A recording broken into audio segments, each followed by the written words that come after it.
刚才那3分钟，我可以毫不掩饰地喜欢地看着你，是上帝听到我的心声了。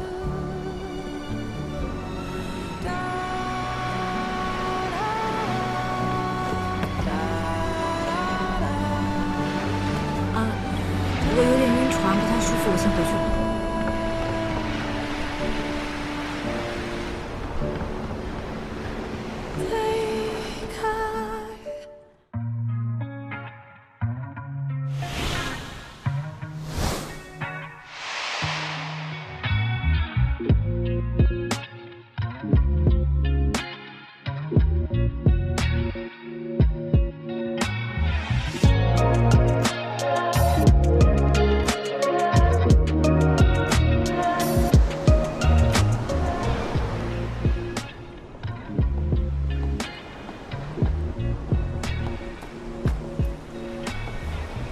小姐你好，喝点什么？啊，拉菲格，1杯。加冰加水。加冰，谢谢。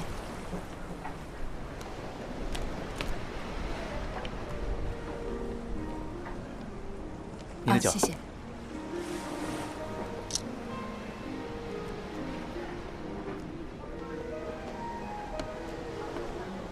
你给我的那件衣服特别麻烦你给我一杯山崎12年，酒水1比1。好的，先生。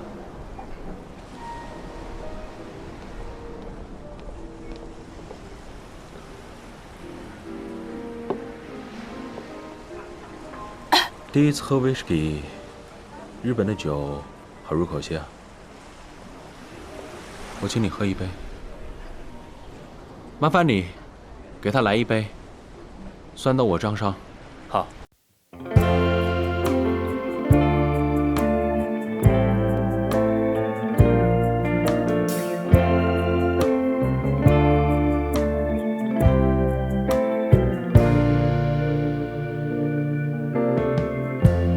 Lighten up, take me on your magic river.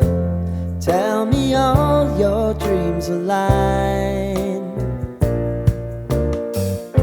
Sign me up and tell me about the people that you know who are trying to feel alive.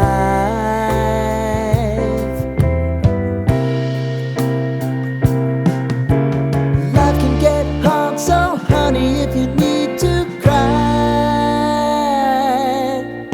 just come share my pillow and rain, rain, go away.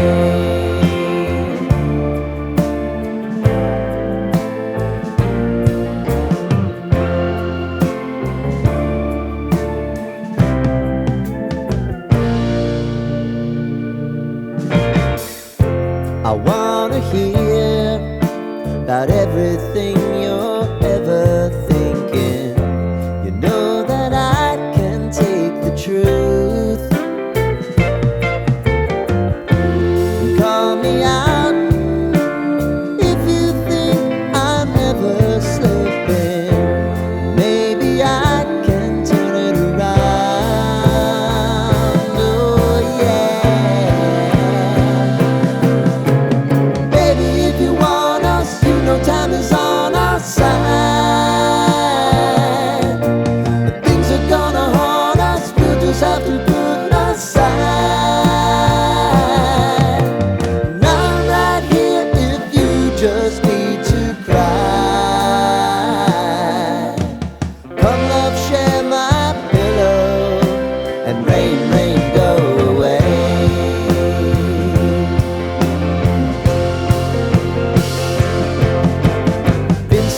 Since you fixed me, I'll never forget your time.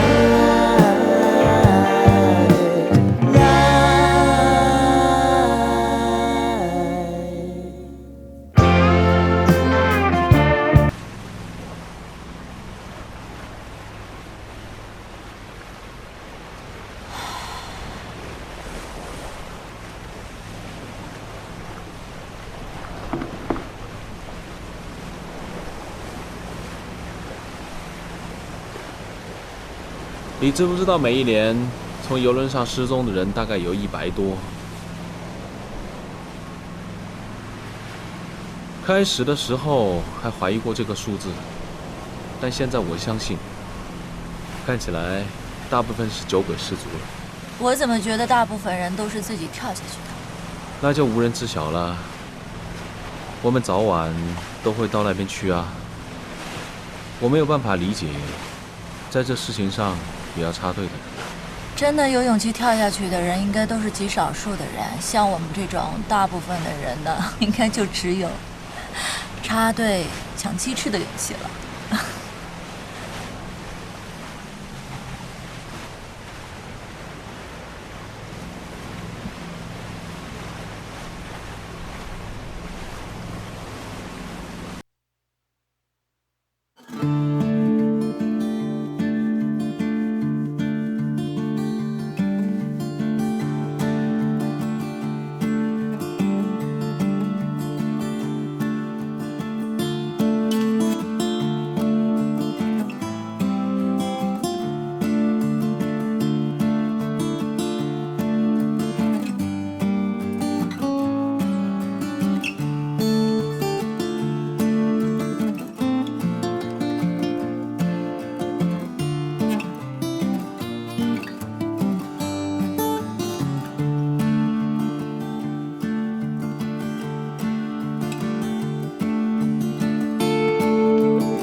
怎么，下船走一天累了吧？有点儿。先去吃饭，这个餐厅挺好吃的。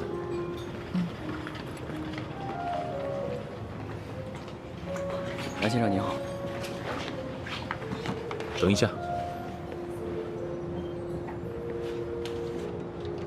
靠窗空位您随便选，我先去后厨安排一下。好，谢谢。请。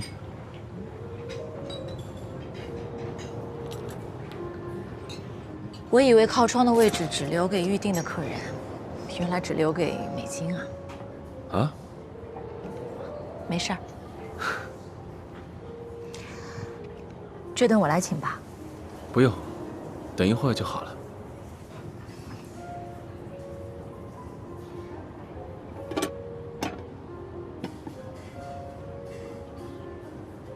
难怪看你买了1天的食材。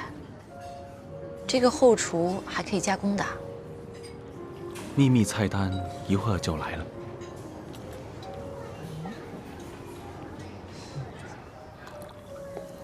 Hi, Eric. How are you? I'm well. And how's your meal? We didn't waste any of your ingredients? Look delicious. You are the only reason why I stayed in the cruise. Oh, I don't believe you. Of course, you stayed for the beautiful girl. Okay, thank you very much. Please, enjoy your meal. 游轮最大的弊端就是吃食太单一，像我们这些老饕都知道啊，用小费喂饱这个服务员和主厨，什么都可以吃到。来，尝一尝我们自己挑选的美味。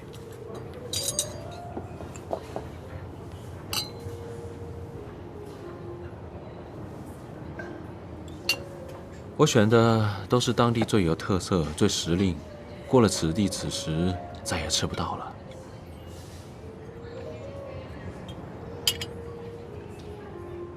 我一直挺好奇的，像你这样的人，为什么会自己来坐游轮？我哪样的人呢？不缺钱，不缺时间，也不缺品味。我一直以为游轮是一种节约型玩法。在哪里怎么玩，其实都是看自己，还有跟谁在一起。我没有什么太大的追求，财务自由之后啊，就想环游世界。大部分时间是潜水、登山、极限运动。我就喜欢游轮，船带我到哪里就到哪里吃喝。最重要的是，欧洲这些国家真的很适合游轮呢。睡一夜换一个国家，不用换酒店的。这个我倒从来都没有想过。我很少出来玩的。我以后出去玩的时候。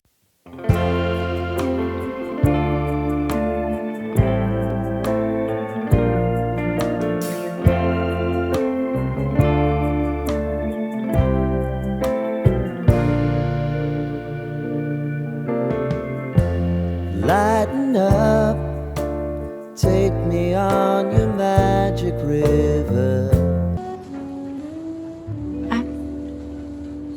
既然你这么厉害，可不可以让我进后厨的？这才是鸡蛋最好的做法，太治愈我的中国胃了。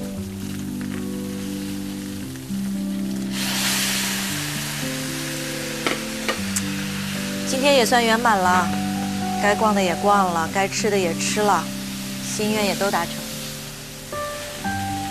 还差一点点。什么？戴上这颗手链，今天就圆满了。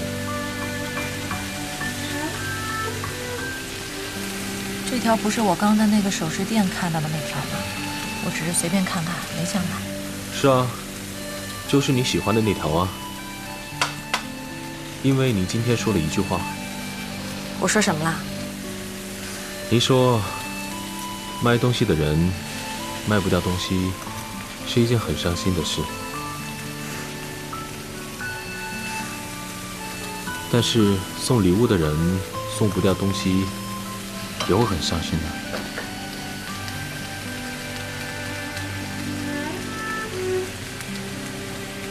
收下吧，不贵的，才9欧。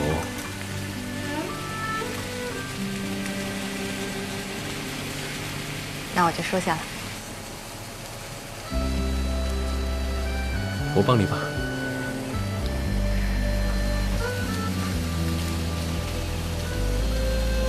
好，行了。谢谢。要不要尝一尝？当然啊。小银汤。怎么样？真的很好吃啊。真的不比你那个大厨的手艺差，好吧？你比他厉害多了。这么赏脸啊！哎，好吃就多吃一点。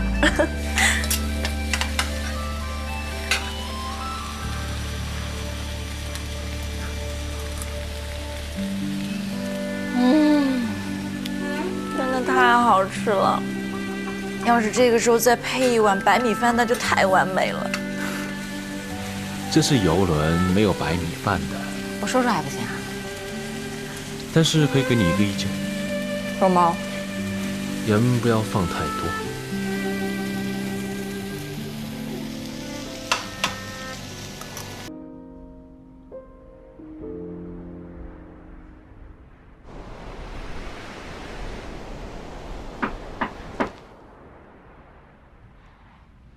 啊，等一下啊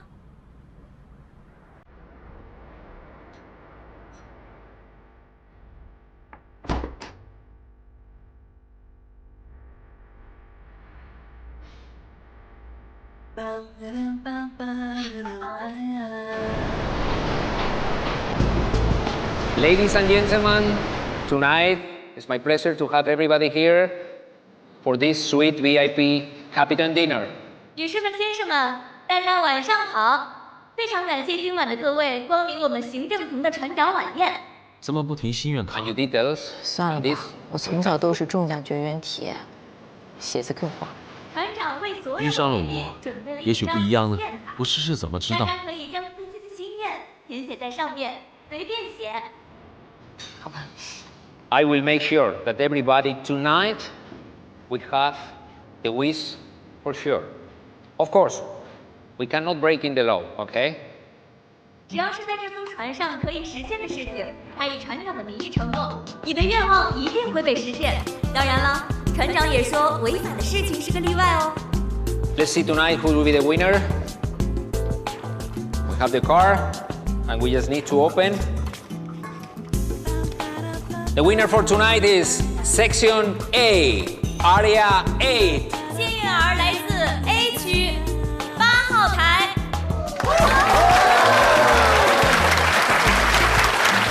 Tonight the winner is the gentleman in that table.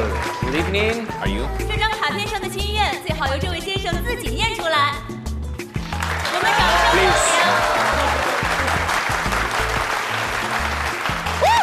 Congratulations. I'm the lucky one. Yes, you are. You are. 就此刻，我今天晚上唯一的愿望，愿王曼妮小姐为我唱一支歌。 Are you? 曼妮小姐，你愿意完成它吗？ Are you sure?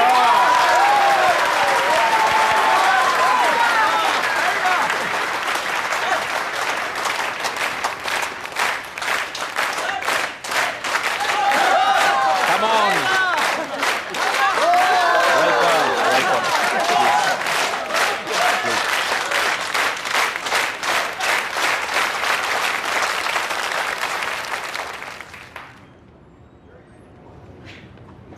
What would you like to sing?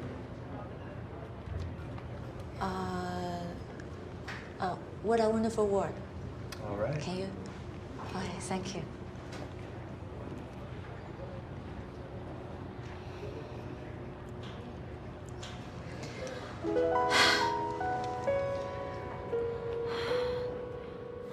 I still dream of strength.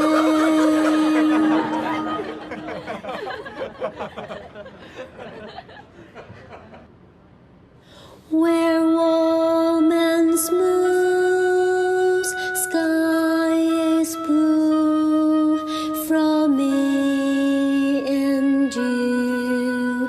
Oh, without anyone else, we are wonderful. I still dream of world where full of truth.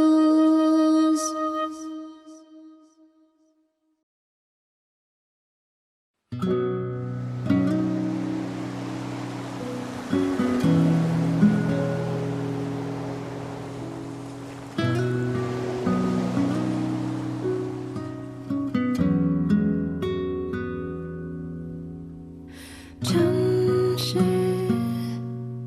吹来的风，是谁的梦？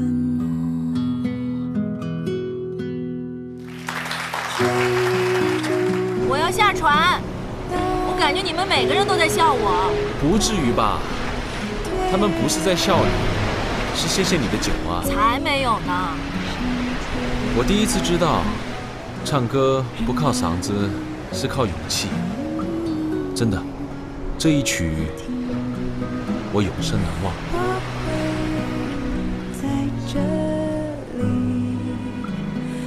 为什么突然抽到你啊？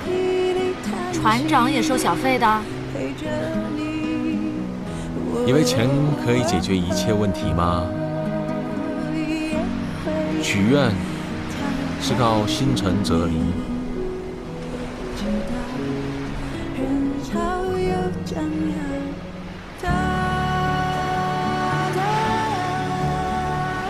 刚才那3分钟，我可以毫不掩饰地喜欢地看着你，是上帝听到我的心声了。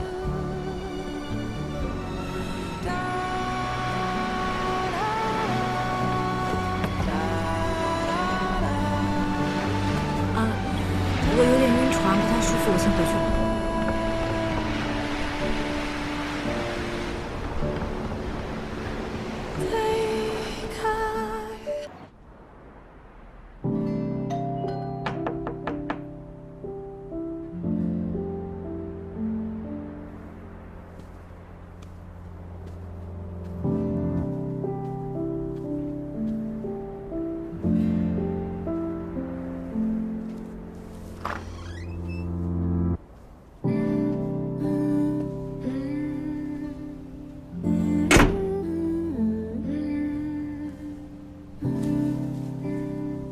明天船靠岸了，你会去哪？回上海啊？我会去冰岛。要不要跟我一起去看极光？我要回去上班的。机票、酒店都是现成的，真的不考虑一下？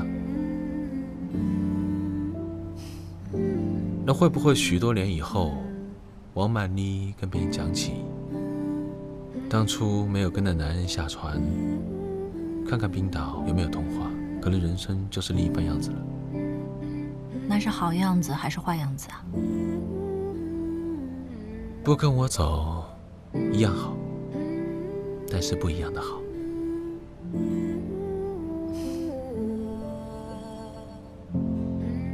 今天为什么感觉好像不太一样？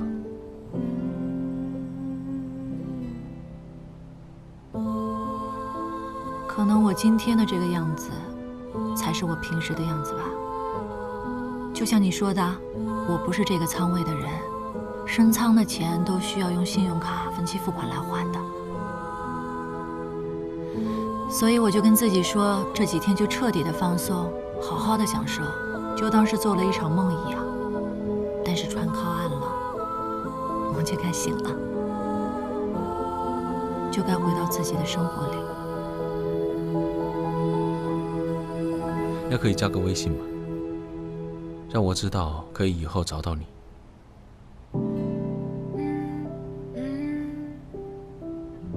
那天我听一个船长说了一句话，在船上发生的一切都不应该带下船，反正都带不走，不如都留下吧。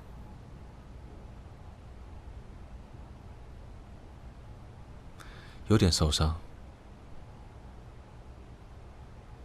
但是难忘。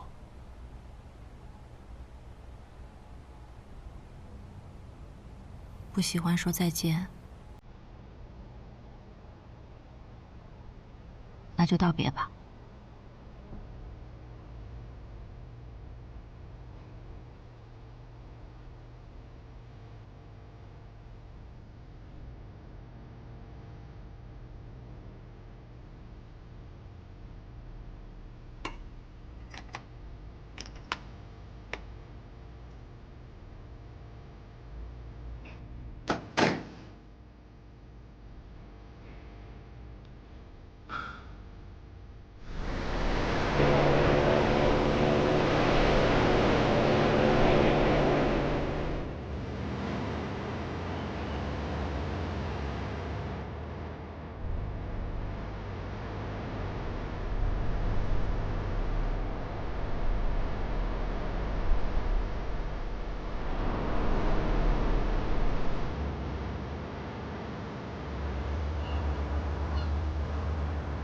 你这孕酮数没找法降，B 超也听不到胎心，可以判定是胎停孕。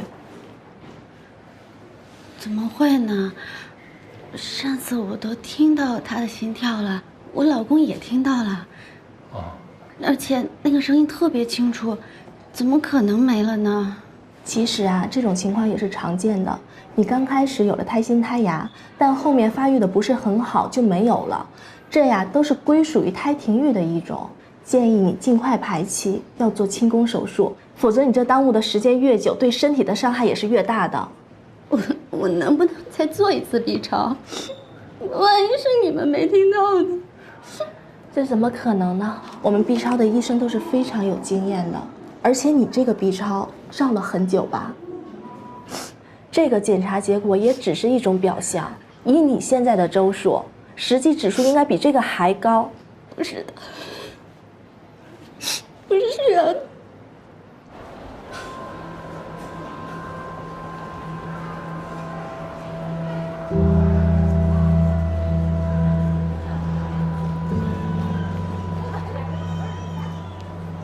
我不信，怎么我从那房间里一进一出，一会儿说我有孩子，一会儿又说孩子没了。我明明就感觉到他在我的肚子里，的心跳了。听过了就是听过。是，我也听见了，咱们都听见了，老婆。但是刚才医生都说了，做了这么多检查，结果都一样，这是不会有错的。咱们现在啊，最重要的是把手术先做了。这样，你在这儿歇会儿，我去给你排队缴费，咱们把手术先给安排上，啊。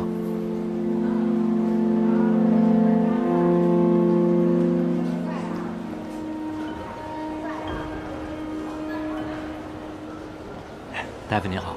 你好。那个，我老婆可能需要做一个清宫手术，这是怎么个做法啊？暂时不行啊，最近的手术排期都满了。都满了？那什么时候才能做上啊？起码大概2周以后。哦，2周以后对吧？嗯，对对对。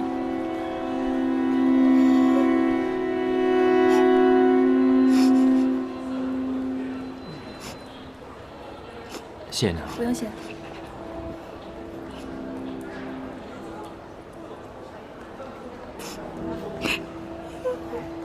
这医院清宫手术排期都已经排满了，刚才跟我说已经排到2周以后了。我这样，我给满哥打个电话，问问他能不能想想办法，帮咱们尽快安排上，把手术先做了。我现在就给他打。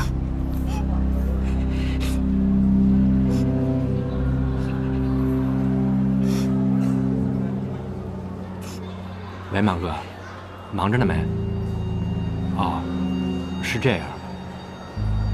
我跟我老婆不是在医院呢吗？我们来做复查。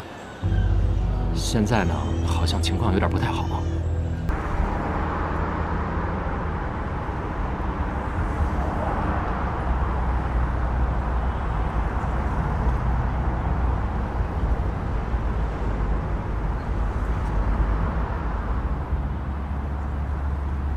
后天就能手术了。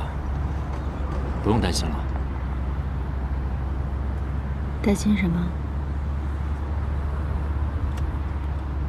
事情已然这样了，多留1天肯定对你都有伤害。多留1天，你还怕他又活了吗？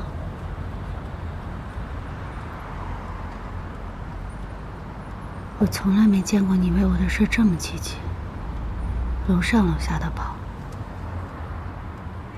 你刚刚公事公办的样子，就好像失去的不是你的孩子一样。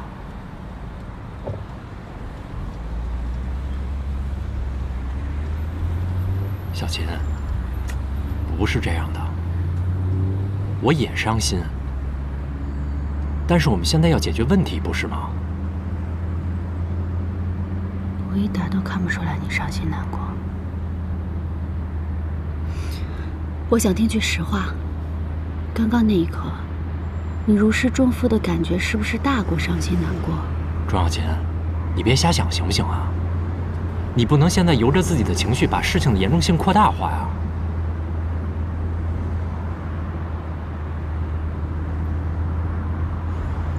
可能是真的没到时候吧。一切都准备好了，孩子自然会来的。就是因为你的这种态度，你有没有想过，孩子都是有灵性的？他知道你不欢迎他，他知道你根本就不想要他。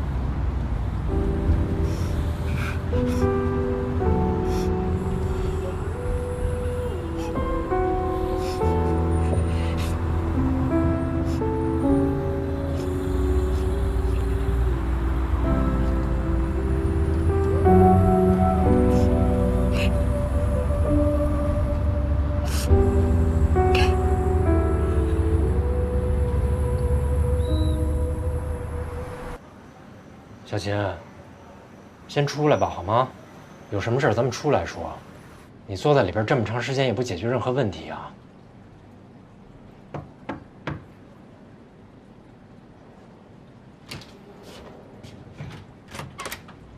常老师，小琴呢？大夫怎么说啊？是什么问题？他还听，说是要做手术。这从医院回来就一直把自己关在卫生间里，也不出来。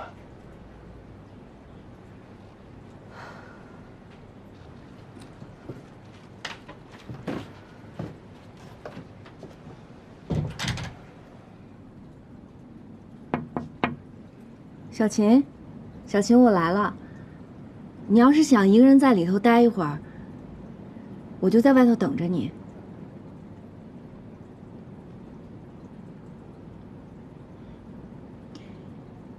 你要是渴了、饿了，就告诉我。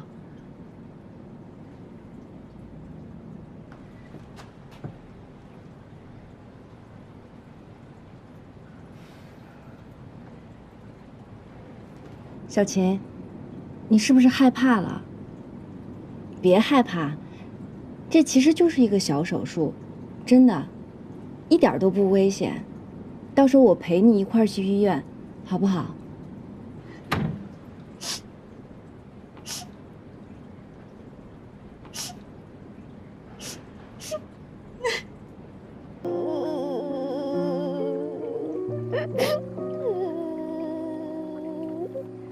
姑姑，我真是想不明白，孩子好好的，怎么就没了呢？我都听到他太近了，你告诉我为什么吗？为什么吗？我跟你说啊，徐子言有一个他最爱的绘本，上面是讲宝宝在天上选妈妈的。宝宝要是喜欢哪个妈妈，他就去跟上帝申请，说要到那个妈妈的肚子里，然后上帝就跟他说，生宝宝是一件特别危险的事情，你可得想好了，你们是有生死之交的，你的宝宝可能预感到有什么危险，所以他就悄悄地回去了，他是在保护你啊，所以你得养好身体。等着他再回来找你，好不好？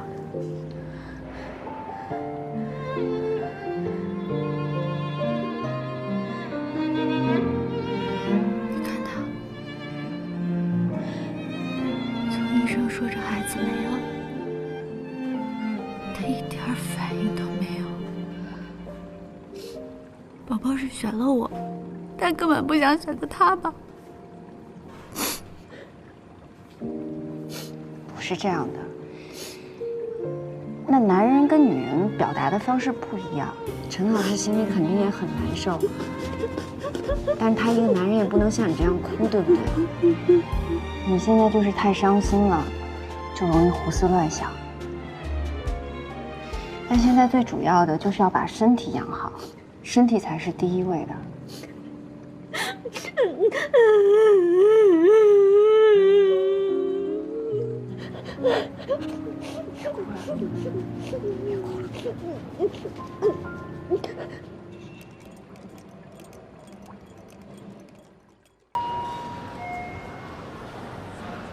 原来这么多人跟我一样。没关系的，大夫不都说了吗？这种情况现在很普遍。我会不会是最倒霉的那个？以后连孩子都有不了了。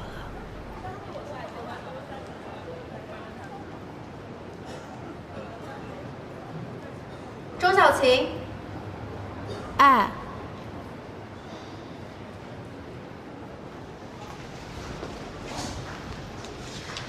一会儿手术清宫，要不要留一个样本做个基因检查？什么意思啊？就是看看是什么问题导致的胎停育。我查。行，那在这边签个字吧。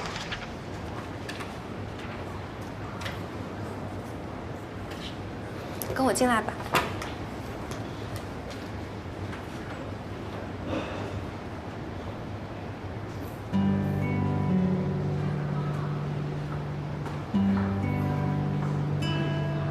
把身上的饰品小零碎放这个袋子里。哦，不用了，我就放在衣服口袋里吧。行，那跟我去换手术服吧。哦。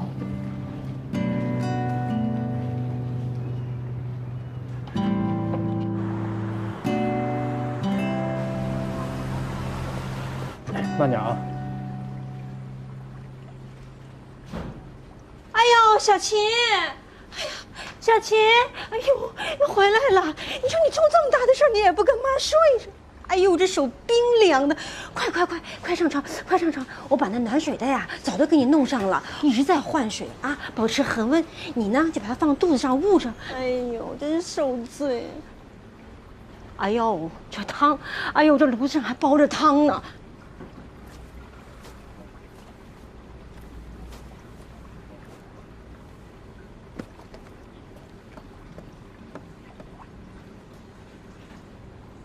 妈，这箱子是您带过来的？对呀，这流产不跟坐月子一样吗？我得好好伺候她。哼，我跟单位请了1周的假。真的？那好啊，那我连你一起照顾啊。妈，您说您这来了住哪儿啊？总不能让您天天睡沙发吧？哎呦，我早都计划好了。刚才你爸把行军床都拖过来了，放那屋，我跟鱼住一屋。啊，放心吧。啊，好。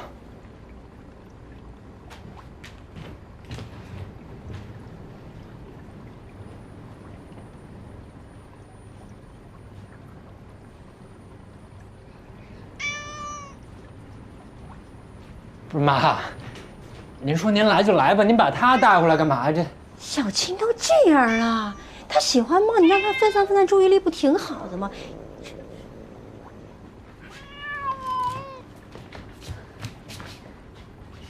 从今天开始，皮卡丘就在家里，哪儿都不去。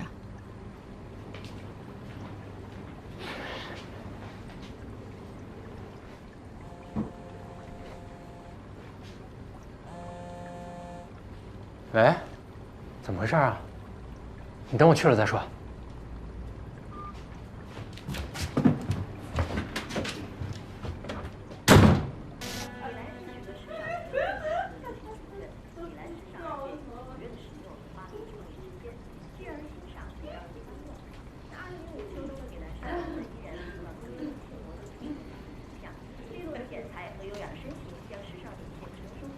陈宇呢嘛？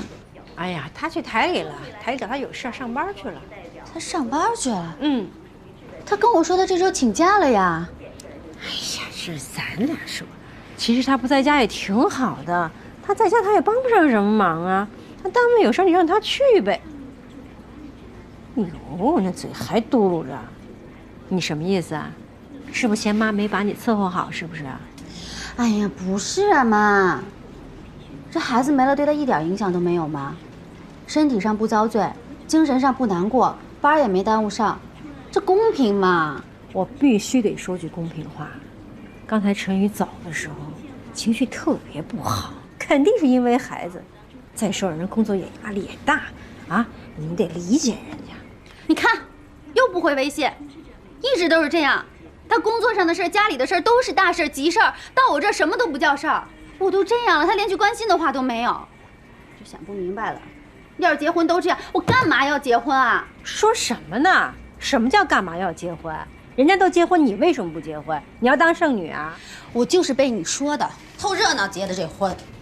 要我说你这孩子呀，哎呦喂，你都能急死我！你就是在那网上中毒太深了。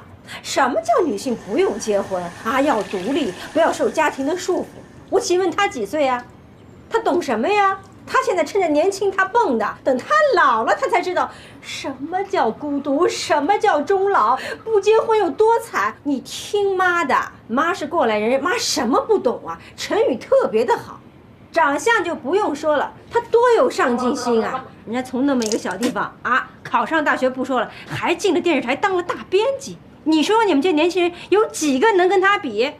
妈，我告诉你，就是因为你一直这种态度，陈宇对我才是处处拿我。哎呀，你干我话没说完呢，你这还说完呢？你还烦呢？烦死了！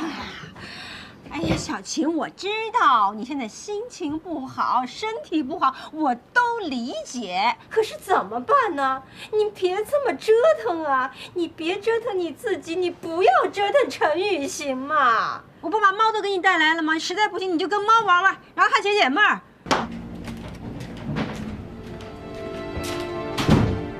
妈，我回来了。陈宇回来了。啊。哎，洗洗手，还有一个菜，马上就好啊。哎。喝口水。妈，我帮您。哎呦，不用不用，您给我。有点烫，小心啊。哎。你不是说请年假了吗？妈不是回来照顾你了吗？我就把年假消了。消了。啊，台里出了点事儿，我不好意思再张嘴请这假了。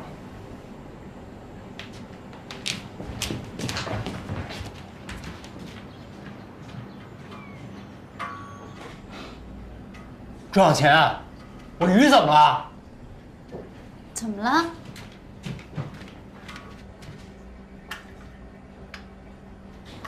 你把我插销干嘛呀？我说了多少次了，我不在家，你别碰我这鱼缸。我没动呀。哎呀，陈宇，对不起，怪我。我看这个一直插着，我觉得挺浪费电的，我想省一省，拔2个小时，然后我就给忘了。妈，你怎么？庄小钱，你知不知道我把这些鱼运回来费了多大劲？从广州运回来，光运输公司我就换了3家，现在这鱼死了，我都没地儿补去。妈又不是故意的，你至于这么急吗？别再找了！干嘛呀？干嘛拿皮卡就撒气啊？陈宇，我得说几句啊。再金贵不就是一缸鱼吗？孩子没了，我也没看你发这么大的脾气啊。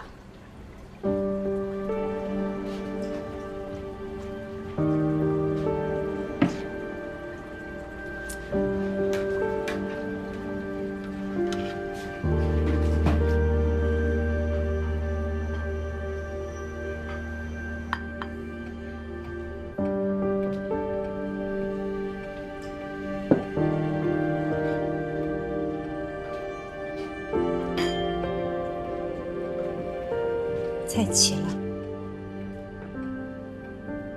这个不是你的鱼，吃吧啊，来。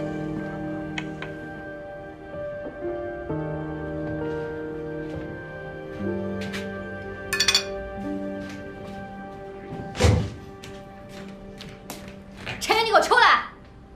有话说话，一不高兴就往屋里钻，拒绝沟通，拒绝解决，你冷暴力给谁看呀？有话好好说，别那么大声。妈，你别管，我跟他问题不是1天2天了，不想受这气了。陈宇，你给我出来！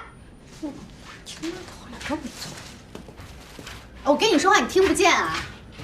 你干什么去呀你？陈宇，你哑巴了？你说话呀！你要干嘛你？你干嘛呢？甭管你回去吧。哎，我妈说的一点都没错，孩子没了都没见你多伤心，多有仪式感。怎么着啊？你这要给你的鱼开坛做法呀？我不埋了怎么着啊？还等着你那猫把这坑刨了，把鱼吃了啊？你别什么气儿都往我猫上撒。我做手术，身体这么虚弱，你1天假都不请，你根本就不想照顾我，倒是不耽误你伺候鱼啊，真是对你失望。庄小钱，你知道我为什么宁愿在单位上班，也不愿意请假回来吗？就是怕跟你妈产生正面冲突。就这，他还没事找事儿呢。他怎么没事找事儿了？他还不没事找事儿啊？我鱼前脚死了，他后脚就端上一盘鱼了，他什么意思啊？他那不是故意的呀。不是故意的，我这鱼怎么死的？我问你，谁拔的插销？他不是想省点电，他给忘了吗？省电？哪有省电不行啊？非得拔我那插销啊？他不知道那是活物啊？你说什么呢？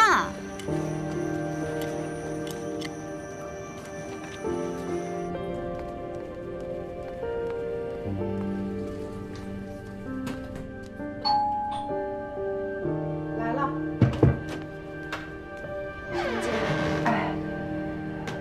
佳佳，哎，小琴，怎么？姑姑，你能先去楼下帮我把打车费交一下吗？好。陈姐，你去帮他把车费交了。好的。怎么了？手好凉啊！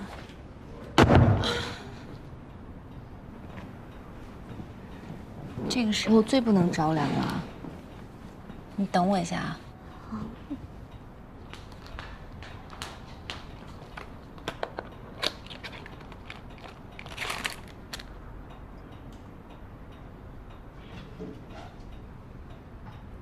快点趁热把这个喝了。其实这个时候啊，最应该的是泡澡，但你现在这种情况也不能泡。试试水温，水温合适吗？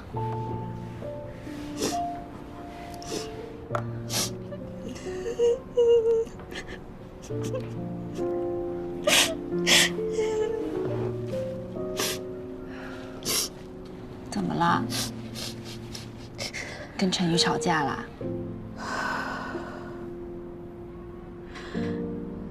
他把我妈也给气走了。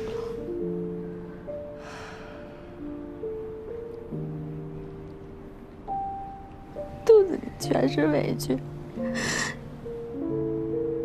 可是要说，又一样都说不清楚。没关系，你今天晚上跟我睡。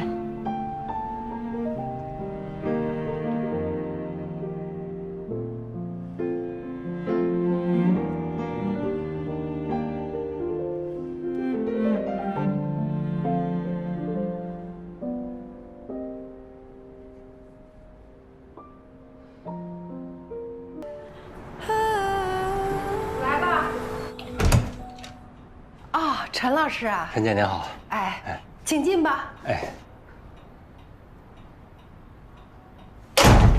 佳佳，陈老师来了，你随便坐啊。谢谢您。哎，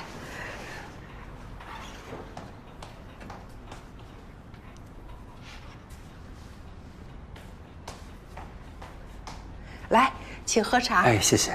不客气。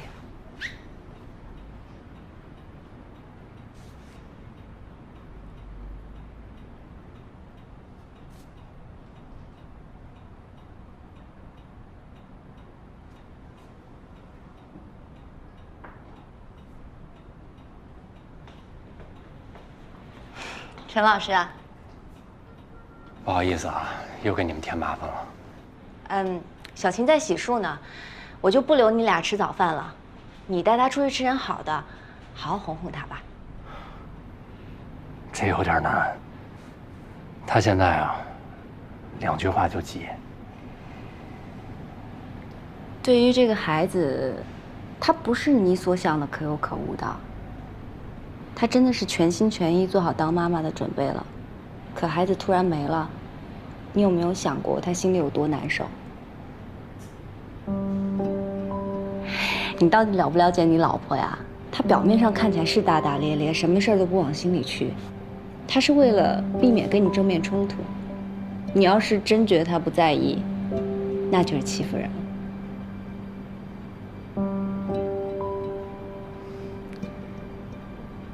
顾佳，说欺负人有点过分了。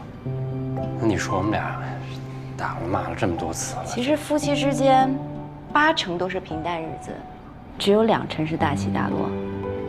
这2成要是走好了，就能抵消前面8成的不如意；要是走不好，感情真的很难挽回了。你说呢？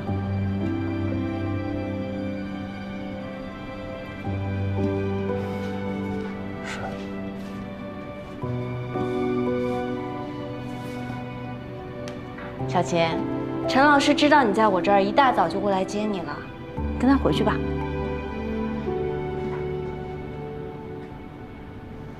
小琴，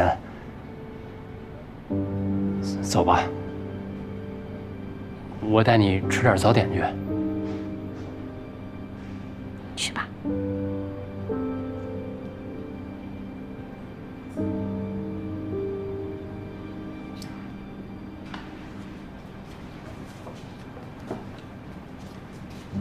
添麻烦了，把鞋换上吧，我给你带了。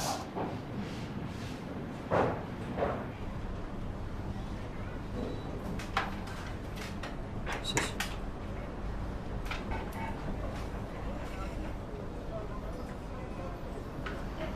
知道我喜欢吃什么呀？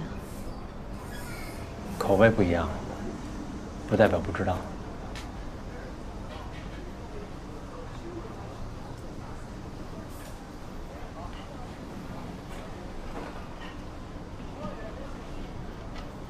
昨天是我做的不对，我向你承认错误，我给你道歉，行吗？我不应该那么说你妈。老人来帮忙，也是好心又受累的。我也不应该下了假回单位上班，把你一个人撇在家里。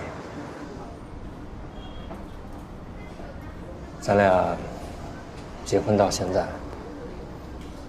也没经历过什么大风大浪，平平淡淡过了。就这1个多月发生了这么多事儿，咱俩却是懵的，冷不丁有这么一孩子，忽然又没了。这么多情绪叠加在一起，2个人也都较着劲。我是觉得这2天我在家里哪儿也不能去，我才想明白，孩子不是问题。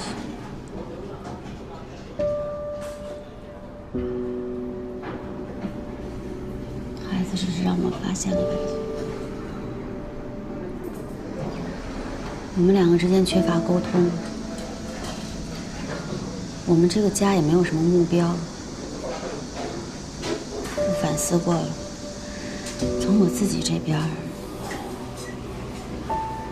我没有任何规划，工作上不推脱也不积极，就安于现在的工作量和薪水。生活上，我妈说女孩子只要嫁了人，就过上正常的日子。我认为我达标了。孩子，你说不要那就不要。可是既然来了，别人都生，那我也可以生。可是仔细想想，有哪件事是我发自内心的想要，并且努力争取的？没有。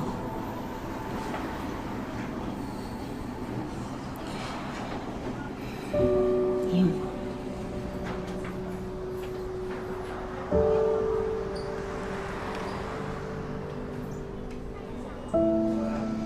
也许你有，但是你从来没告诉我。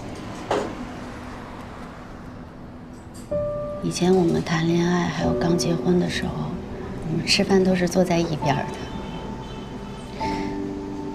我们恨不得偷偷的把手放在桌子底下拉着手。可是从什么时候你就坐到对面去了？点菜、上菜，然后用最快的速度吃完，最多评价一下菜的咸淡。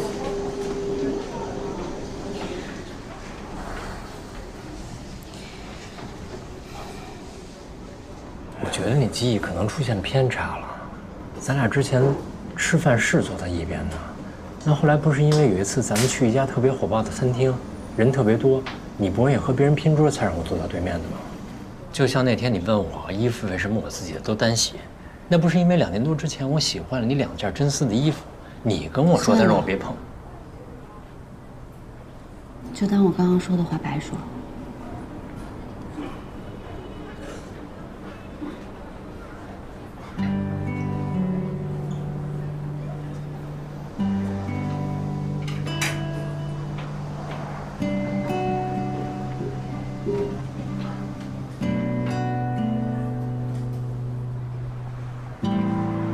别闹，行吗？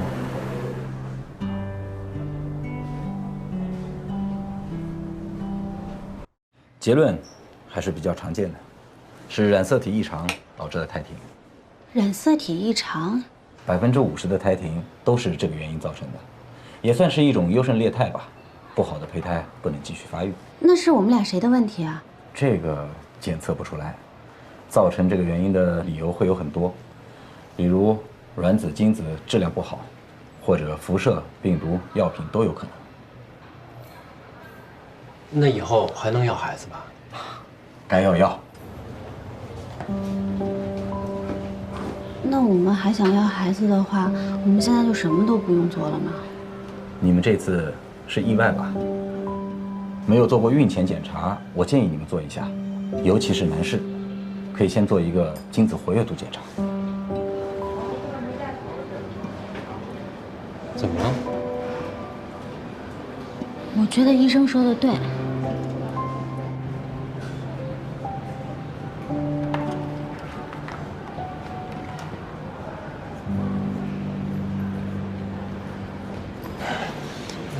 非得查吗？我肯定没问题。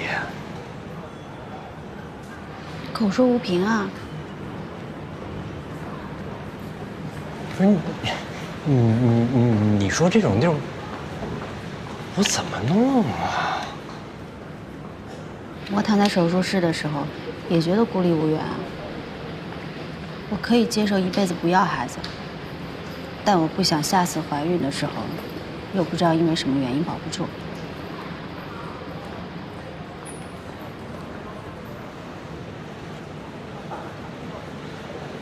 那你等会儿啊。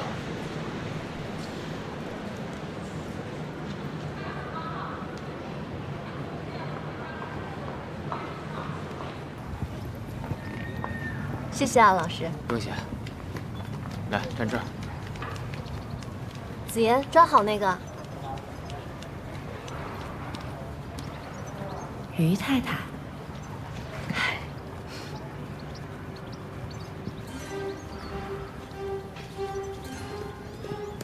其实于太太不容易，小媳妇儿续弦，上一个留下2个孩子，一大一小，大的出国念书，小的她带着。听说关系处不来，又没有自己的孩子，想来在家日子也不好过。哎呀，你那个什么时候买到的？不是说已经断货停产了吗？你说这个啊？我让他们给我留的，昨天刚到，怎么样？这个手镯我可以给你加点价，它是难买的爆款系列，其他的加不了。好看，真是好看，真好看。哎，亲爱的，你帮我确认一下，你上次帮我挑的手镯是上海最后一个吧？最近来新的了吗？我帮你确认过了，他们说就这一只，而且是季节限定。你买完之后呢，就没再来过货。你说有钱人会去2手店买东西吗？反正我了解到的应该是不会。真正有钱的客人都不会去买2手的东西的，心里有忌讳嘛。好的，谢了，亲爱的。宝贝，喝点水吧。我昨天又梦见你了。真的？我梦见你被马踢了一脚。宝宝，不好这么说话的。怎么可以梦到妈妈被马踢了一脚呢？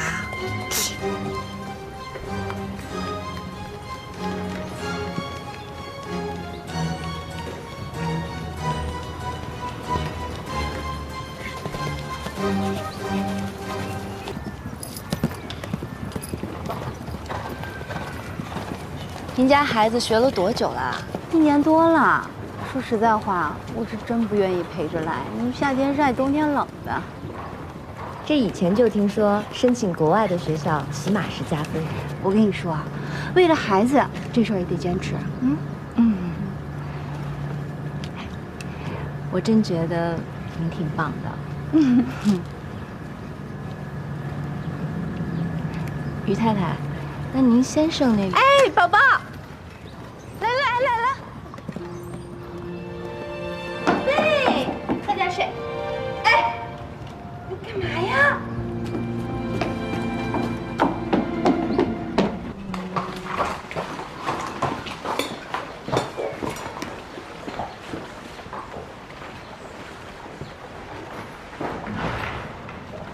小心别踩到，马蹄子别踩到你。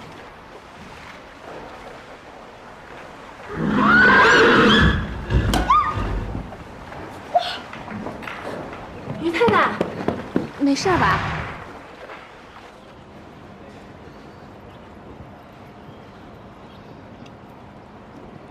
镯子都摔坏了，你这镯子是在2手店买的吧？从来当后妈都是最难的。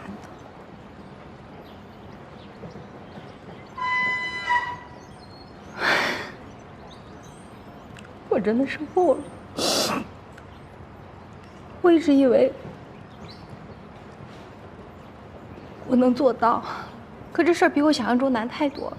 我不敢说，我不敢打，我生怕挂点脸嘛，人家就说我后妈虐待孩子。我做的还不够吗？风里雨里的，他学什么我都陪着，可他就是把我当仇人一样的，我在家连个阿姨都不如。可老于还觉得我有问题，觉得我不懂事儿，连个孩子都管不了，我管得了吗我？到最后他还看不起我，为了这个家，我戏也不拍了，生活费也没了，我每天像个乞丐一样讨点生活费。我是买二手货，我不买行吗？我不买，我在太太圈能混得开吗？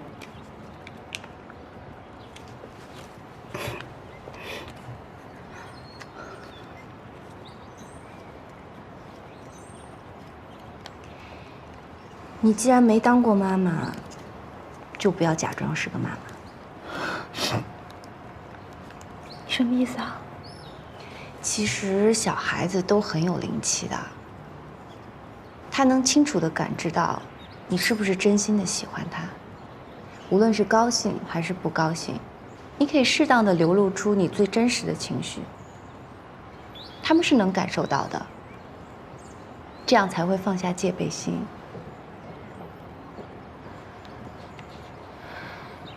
其实孩子最清楚了，他自己的妈妈没了，没人能取代那个位置。你要是想着取代那个位置，他一定会把你当成假想敌。不如做个朋友试试吧。能管用吗？试一试，总不会比现在更差吧？你带着孩子来这个马场，又一直讨好我，你想干嘛？我希望您先生乐园的烟花招标，考虑我们家。你还挺敢说的啊。